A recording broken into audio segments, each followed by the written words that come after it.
Good morning, good morning, good morning. Dr. Eve here. Good morning, good evening, good afternoon, wherever you are in the world.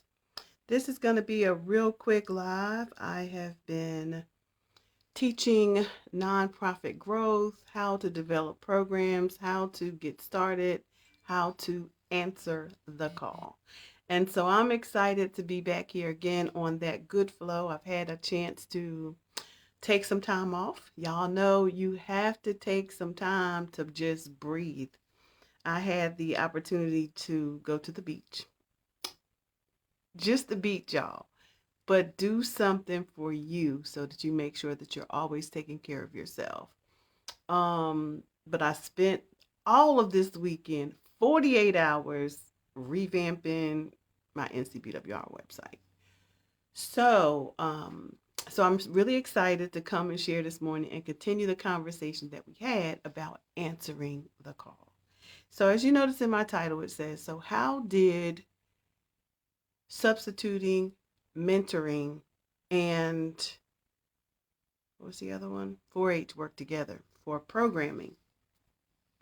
I'm a strategist at heart, so I always believe in making the connection, right? For those of you who don't know me, my name is Dr. Eve. I am a PhD in Health and Human Services. I have a background in education, criminal justice theory, substance abuse counseling, and health and human services from birth to death. And so I literally work on creating and building healthier communities. Also by helping my folks to navigate through systems of oppression. So really excited to be here. That's what I've been doing for the last 30 years, aside from my angel investment employers, which were corporate, academia, and healthcare. So, but today I'm retired and in my own space doing what I do, right?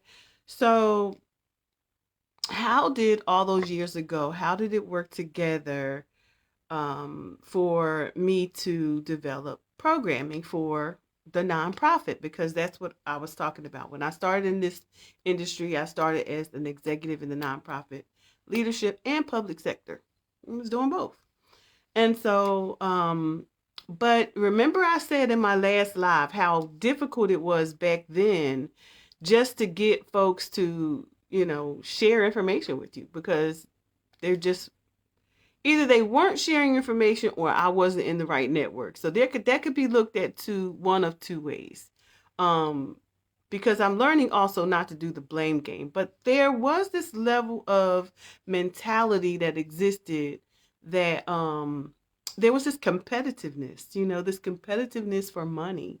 And in the nonprofit industry, people are like, "Oh no, we're not going to collaborating because that's going to take away when collaboration is what's going to get you the money, not take away the money, right?" So, but in that instance of growth for me, building that nonprofit, key for me was building a really strong foundation. What's the outcomes? What is the impact that I want to have? That over money was more important to me, and that was I wanted to reduce the risk of juvenile or of children going in becoming justice involved. I wanted to make sure that families had what they need. I wanted to make sure that there was accessible resources. I wanted to make sure that there was equitable distribution of resources. So the impact was the Boys and Girls Club. We got that, y'all. So, um, but you can't do that without first showing that there's a need. So I showed that there was a need by having all these programs. People were passing by like, where are all these kids coming from? Who are these? They live here. They live here. Y'all just didn't pay any attention to the fact that they live here and that they needed services. But somebody needed to take the initiative to provide resources for these children to come out, to have healthy outlets, to have programming. Good morning, Melissa. Thank you so much. Just one of our change agents in the building, Melissa Cook, who is now our peer director for women veterans. Let me start saying that correctly. Women Veterans of Faith. And if you are a woman veteran of faith and you are in need of support as you transition out of the military, or you've already transitioned out of the military, or you're trying to get your benefits and you're having trouble, then Melissa Cook is your girl. So you want to connect with her. Melissa, make sure you put your link to your group right here so that people can connect with you. She is now our peer director for NC Women Veterans of Faith for NCBWR. So we are a peer-directed coalition of partners, and our goal is to make sure that as we grow, we reach back and make sure that our others are growing through our lived expertise. Oh, there's another one of our leaders in the group. Hey, Celestine, thank you so much for joining. Celestine is also a peer director in the I can never get it right. Unarts for Joy Community Circle. She's also one of our coalition partners who is running the peer director, running the Unart for Joy Community Circle. So if you want to, she believes that everyone has a creative ability to do what they enjoy, right? And to overcome life's adverse experiences. So if you are here, this is what we do. We literally teach women to utilize their gifts. Sometimes we're so hard working for everybody else that we forget that we have some beautiful tools and beautiful lived experiences that we can share with the community as well. And so thank you for being here, Melissa. Thank you for being here, Celeste. Make sure you put your link so that people can join you and convene with you. Hi, Charlene. There's my KEU friend in the room in South. You're in Nigeria, aren't you? Or are you back stateside, Charlene? Thank you so much for joining my KEU cousin in the house. Who's traveling. She has been in Nigeria for the last months, breaking, sharing. You're back? Okay. Charlene, we need to connect for real. So anyway, I'm glad that you all are here because I was just sharing on those who are answering the call. I was just sharing my journey. So in sharing my journey, I'm teaching the concepts of nonprofit and program development with a little thought. So my question was, so how did making the decision to substitute, to mentor, and you was there for a year? Okay, came back in June. Did you enjoy it? I know I saw some of your lives. I would love to have seen some more of that. And how did 4-H work together? So on my last live, I was sharing with you all about those three components. I said, you have to, once you make the decision for who you're going to serve, right? Who you're going to serve, then you need you need to do the research to figure out how vast the problem is. And so a couple of days ago, I did a Zoom on this very page, so you can go back and check it out, on how I looked at the state report cards. I looked at the North Carolina Department of Public Instruction, identified the region that I was interested in, so that I could collect some demographics, right? And in collecting those demographics, I saw that the problem was vast. But if you go there now, you will see that you can collect all kinds of data just about the crisis 2020, what happened to schools, what it was looking like for schools, how it affected the children, how it affected performance, how it affected everything when you look at the Department of Public Instruction. So I shared that on that live. So when you get a chance, go back and look at that, because your research is critical to understanding, is this really a problem, or am I making this up, right? You can't be making stuff up. You have to be about what is the need and what is the impact that you want to have. The need was the lack of the need was there was juvenile delinquency on the rise. That's the problem. And the need was that there were a lot of transitional this particular age. There were a lot of children that were in this particular age group with one middle school, about 50 miles to cover, several elementary schools, and one high school. So these children right here in the middle were stuck because they were too old to go to after school programs, which are very few because this was a rural community. And then they were too young to get jobs, and the only other place was high school.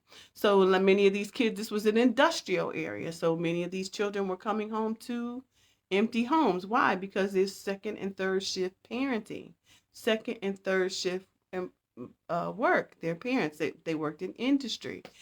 So then I saw the problem. I knew I needed to solve the problem, which was we needed a community center. We need a community center. We need resources. We need finances. We need a place. We need things for these children. So where would that start for me, right? Because now I need to get, if I'm going to serve these children, these are children that are my age, my children's age. I've got 3 children at that time. Some of them were in the middle school, some of them were in elementary school, and one was in high school. So I had to figure, okay, so now I got to be in right relationship, right? Unapologetically claiming my creativity and building healthy emotional life. Okay, she put it in there. So her group, Celestine's group, is in there. So now I have to figure out how do I get in right relationship with the population. The target population is my children in this region and their parents. Because remember, these children can't participate in what I do unless I get the permission of their parents. And it's senseless to try to affect the lives of children without the family. You can't do that. You literally have to deal with the entire family, right? And because you can teach children a lot of things, but if they're going back home to an environment that they have no coping skills for, or that there is change that's needed in that environment, or an environment where they can't have not been taught new skills to cope, or if they're making decisions that have absolutely nothing to do with their environment, because believe you me, children make decisions, right? And so I wanted to get in right relationship, and I decided to, at this time when I started this nonprofit, I decided to leave a job. I had my last baby, and I want to be home. My children were latchkey too. I don't want them to come home to an empty house. This is my last opportunity to be home with one of my children. So I nixed the job, was going through a lot of things, and wanted to fix these problems that were going on in my family and that was going on in this community. So what was the next steps? So the next step was get in right relationship. You need to be in relationship, and in order to be in right relationship to help families, I had to be somewhere where I could be in contact, be in community with them.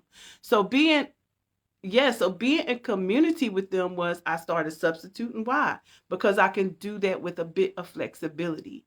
And I only needed 30 hours to do that. So I knew it was flexible. I could still get some funds. I didn't need to be on a job for 9 to 5 for me to get some extra money. And I would also be in right relationship. I would be in community. I would be learning the children that I would be serving. Mind you, this is the region that I wanted to serve.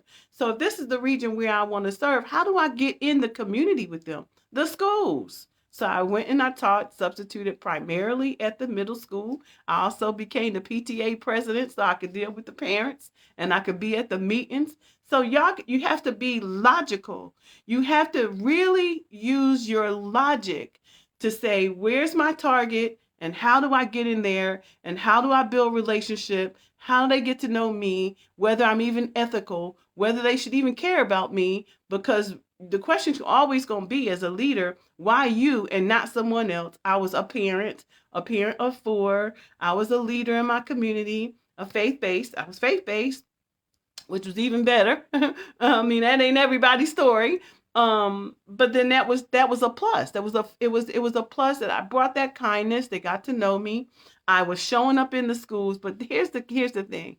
The other thing was, so now we had the schools where I could get in and I could get paid and I could do it when I felt like it. I didn't have to do it every day because I had children. Remember, if my children weren't taken care of, then wasn't nothing good. Because let me tell you what my priority was. At the end of the day, my priority is always going to be my family. And if my family can't be a part of what I'm about to do, then I'm probably not going to do it. Because you should never be trying to do something that takes you away from your family. Unless you got millions of dollars to have somebody on the road with you, taking care of your kids with you, or doing whatever. But that wasn't my case. And then I didn't want to design anything that was going to leave my family out. So being at the schools was very, very important. Now, how did that work? Now, I was a teacher. I could mentor from that place, but I also wanted to have something a little more intimate with these children. So, okay, now I'm in the schools, but I'm not serving all of these children. But who could I serve effectively as a woman, as a woman, as a Black woman? So I started this group called Girl Power. And it was a mentoring group. I got to meet with them once a week, and we got to talk about real issues, right? Real issues. I've been doing this Black girl thing since 2001. So it's 20 something years. And so I got started that group. I would meet with them once a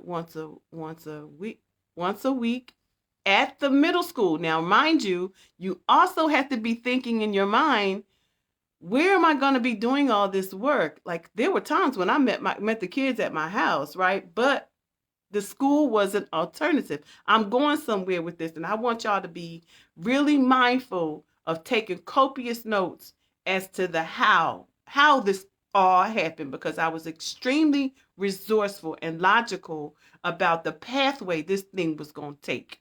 So I started this mentoring program. It came with its own package. It was a evidence-based program. It was just a program that really just dealt with girls growth, mentoring girls. But then there was this element of leadership that I wanted in community outside of school, because the thing about youth and families, there's the school and then there's the community. Remember that when you are dealing with children in a region, that a lot of times community issues flow into the schools, right? Or school issues flow back into the community, because that is just there's community, there's schools, there's church. There's community, schools, and church. Or yeah, and play, you know. And so because there are those variables, we have to consistently think about, I don't want to just see we have to build this relationship in school and outside of school. So there was the teaching side, which substituting, right? Then there was the mentoring side, which I could do once a week, right?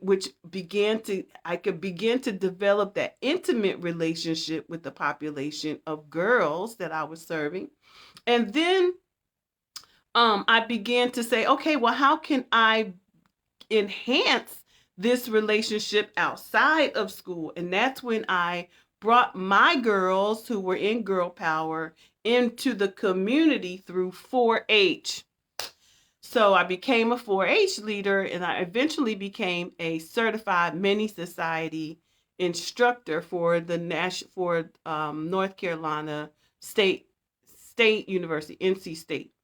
And so I started teaching entrepreneurship. I started teaching leadership. I started teaching the girls how to develop in their sweet spot. And what do I mean by sweet spot? All of us like something. All of us enjoy doing something.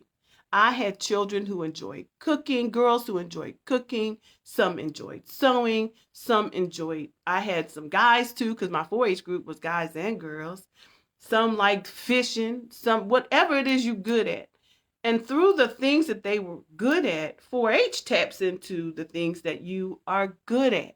And they also teach you how to build your government. So it teaches children governing skills.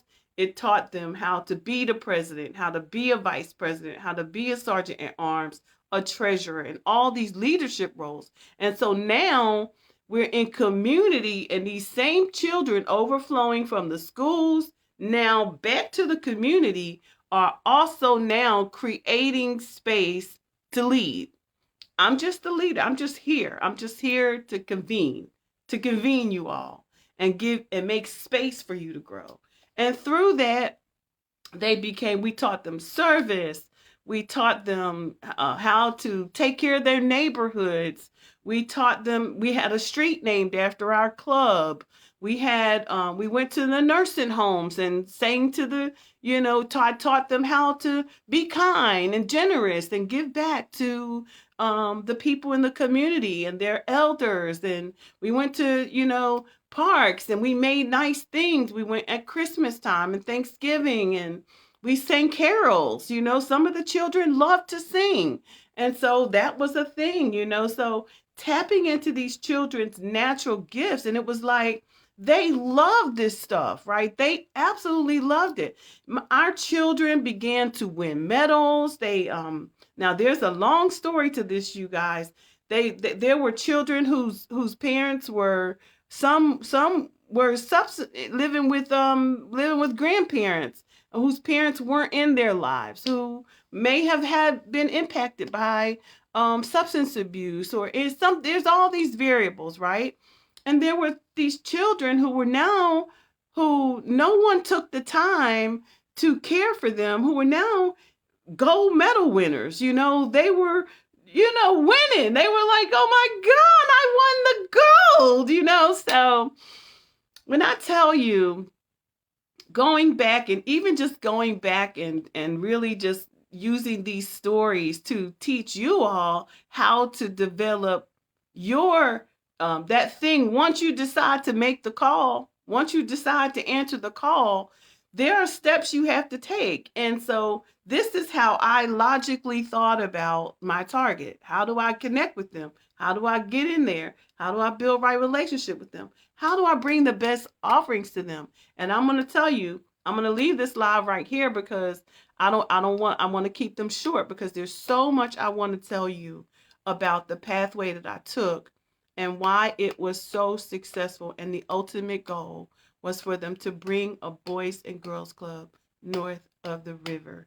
And that is what happened. When that happened, my job was done. Okay. But there was a lot of in between. So, because there was a lot of need, right? When you talk about the basic essentials of a family, of a human, their food, their shelter, their water, their school, all the things, Maslow's hierarchy of needs was critical. And for those of you who are interested, and you are, there's another one of our community leaders in the house, Angela Chance. She is our peer director over Think Better to Live Better. All of these women are utilizing their lived experience to bring about change for other women in the community. And at North Carolina, at National Coalition of Black Women Rising, we are a peer-led, peer-run organization, and it was primarily about empowering the Black woman to empower other women through her own story, through her own natural talents and gifts. This is what we did. This is something that began back in 2001 or early 1990s. But what I'm saying is, today, this is what I now do with Black women. So this story goes on and on and on. And as I continue to tell this story, I will be sharing little nuggets with you on how to get in community, how to be in right relationship, and why it's important for you to stay there. Because let me tell you something. It's the stick to itness. It was the stick to itness, y'all, that influenced my success, right? Service, people say, oh, I've had somebody say to me, oh, you can't be a millionaire and doing that kind of work. They just gonna tell you how wonderful you are and bye. That's not true. First of all, my goal is not. First of all, there is prosperity in all the things we do. It's the reason why you do it that's most important. I'm a child of God who serves God's people and care about the things that he cares about, and that is humanity, right? When I do that and take care of my neighbor, which is a commandment that he gives to me, which is to love thy neighbor, right? And so, and all those things, caring for them, right? Then I'm on the path to prosperity anyway. And that's just prosperity, just to have the joy and peace and love and kindness of seeing others thrive, right? So I will come back on another day and tell you what's next. How did it all work out? How did it all work out after understanding and implementing, substituting the mentoring program and 4-H. Those were three things that I hit hard to achieve that particular goal. So you got to have some short goals for the long term. Because remember, y'all, the goal was y'all going to build us a center. Everybody else got a center in this city, in this county, in these regions, but North don't have one, right? So, okay, well, I got to make this political statement, and that's what I'm going to make, this political statement that there are people who live here, y'all. There are people who live here, and things are happening over here that we need to get a grip on and fix, right? We can't do that without showing that there is actually a need. And so remember that you have to demonstrate that there is a need. Two, what is your long game? My long game was they need to build a center over here. So, but how we going to get there though, right? So you got to have, remember, if you are the leader, leaders out there, we got many of our leaders on this call right here today. As you are building out the thing that you have been called to do, you have to have those short-term activities, right? You have to have some activities to meet some of your short-term goals. A lot of time the frustration comes in when we try to get there overnight. It's a journey. It's a journey, and you need to celebrate every small win. I had every reason to celebrate in that moment because I not only did I find a source of income because I had quit my job, but now I'm in community with my population, and I can work when I feel like it, and I can get paid for it. So that was a major move on my behalf. Thinking outside of the box, unboxing what's possible so that you can grow towards the thing that God has called you to do. And then after I did that, it was building from there, connecting to more resources.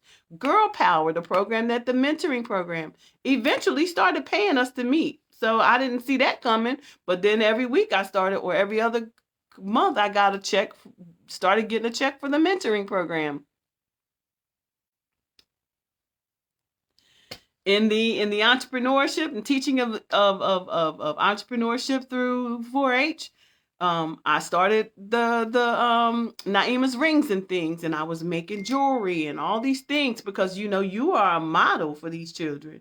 I had to model what I expected from these children. So now I got three sources of income: teaching, mentoring, and this new entrepreneurship. You see? So it's really not that hard. It's just a process. So I had some things to celebrate, right? That was impact, y'all. What is the impact of what it is that you're going to do? And you have to count those impactful things, right? Each of you are in community, the directors of our programs at our peer directorship, which was powered by I Am We Innovative Approaches to Manifesting Wealth and Excellence. These community leaders are in community. You can visit our page at ncbwr.org.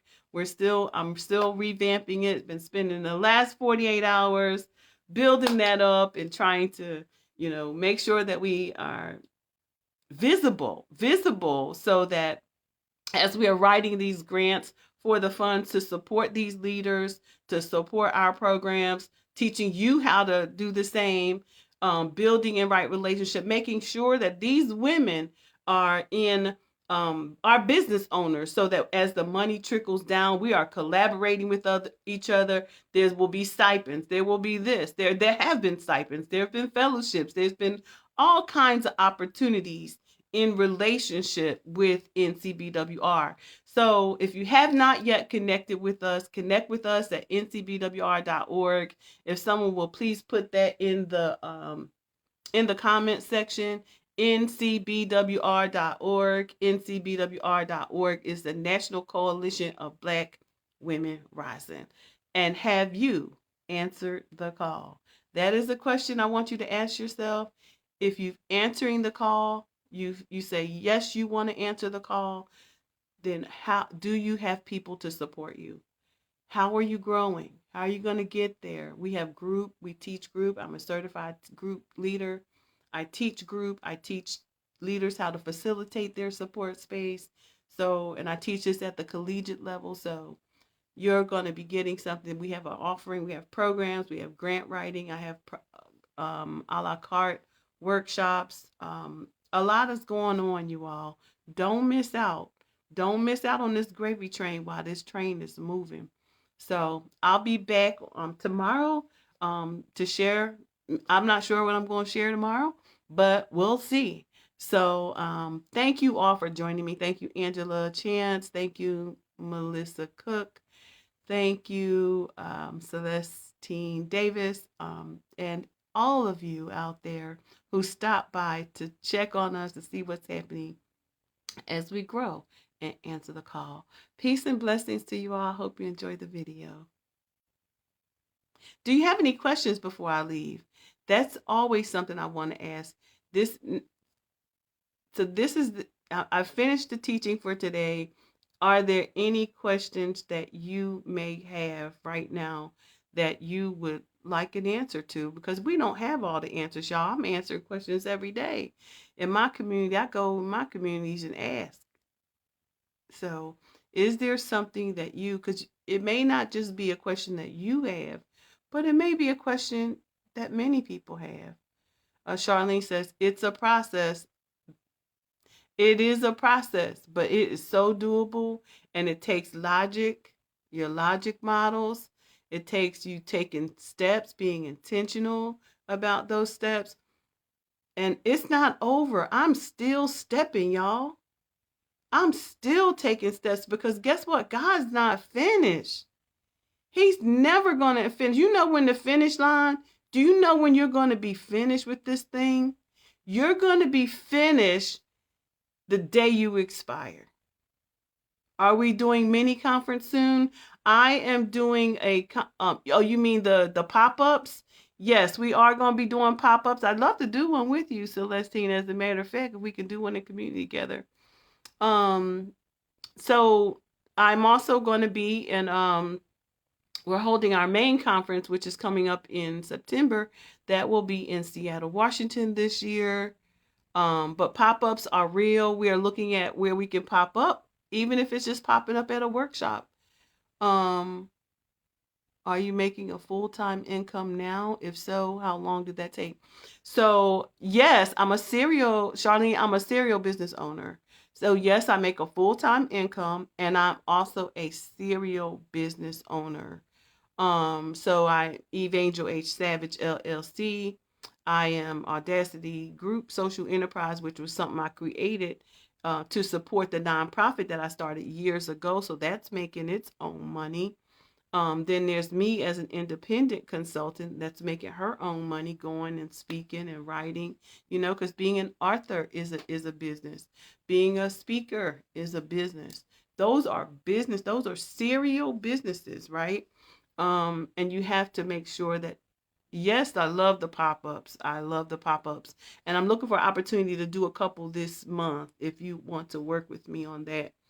And Charlene, if you want to, it did take a while. She said, how long did it take? Charlene,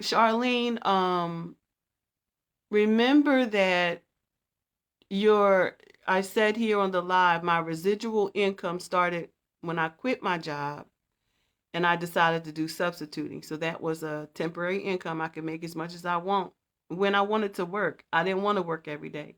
I had a little baby at home. So for a while, it was just hit and miss, hit and miss, getting, growing, having money where I could, but I was also married. I had a lot more flexibility. So I understand that to be a variable as well. But I could have worked 30 days out of the month from 7 to 3 and not 9 to 5 and be in community with my children because they were at the middle school, right?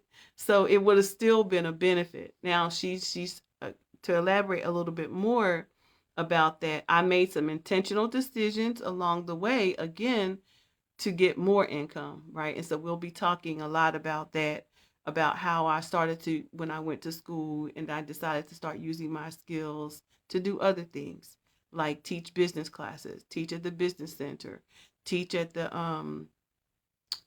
college, all kinds of things. I just started developing residual income, but that was just me being independent, right? So these are also things that we teach our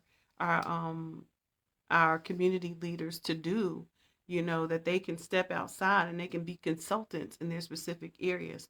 We develop from our lived experience. So I got all these lived experiences. Somebody can call me in to consult about how I overcame assault, how I overcame domestic violence, how I overcame so much. Oh, my neurodiversity. How did I achieve, make a PhD when I was struggling with neurodiverse issues, what they call I didn't learn like everybody else. I was an audio learner, but I made it when I learned how to learn. So as a conference piece, when we tell our stories, we relate to people, and when we relate to people, people begin to say, you know what, I'm having a DV conference, and she would be perfect to come and speak, or she would be perfect to come and serve on a panel because she has her own story. And these days, people don't want people to just be coming and sharing with them what they learn out of a textbook. What what is your real life experience like? Because I need to ask you some questions because I'm struggling right now. There may be people who are out here struggling with domestic violence right now that I'm going to tell leave right now, and or I can really understand why they stay because I stayed. Or how are people impacted? There are some people who are impacted through substance abuse because of the partner, the DV relationship. I did, right? This is a lot, but I'm true to my story. I'm true to share my story because God did some things. All these testimonies that I have, all the things I lived through, they're my stories. They became my books. They became my cereal. They became that's them, but that ain't who I am. That's not who I am, but that is the life that I had to overcome. And so when you talk about full-time income, yes, I'm in a full-time income, but I got other things going on too. So, and it did take a while, but it doesn't have to take you all that long because I had to learn a lot of things on my own because there is this spirit among us that I can't tell her about that, or if I tell them about that, then somehow that's going to take away from what I'm doing, when in essence it's the exact opposite. We must be in a place where we are sharing and building and teaching, collaborating, because that's where the fruitfulness is. We are better together. And so, yeah, that's my story. Any other questions today? That was a good question, Charlene. Let me see. She says, "Are you making full?" Okay, Charlene says, "Are you making full time?" We answered that one. Celestine pop up. Let's talk about doing something. We might could do something next week. It don't take much. I'm doing some Sunday in the park if you want to do something.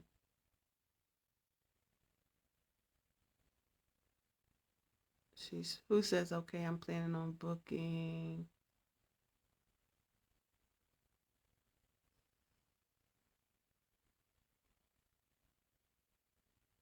Okay, I'm trying to say. Yes, book a discovery, ncbwr.org, ncbwr.org.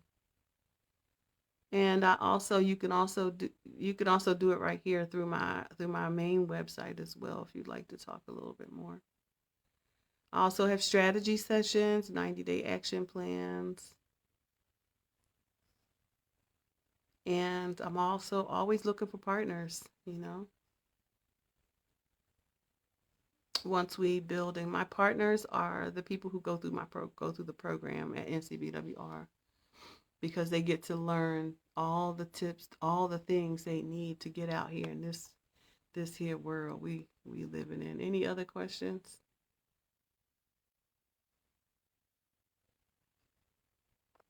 I think that's gonna be it.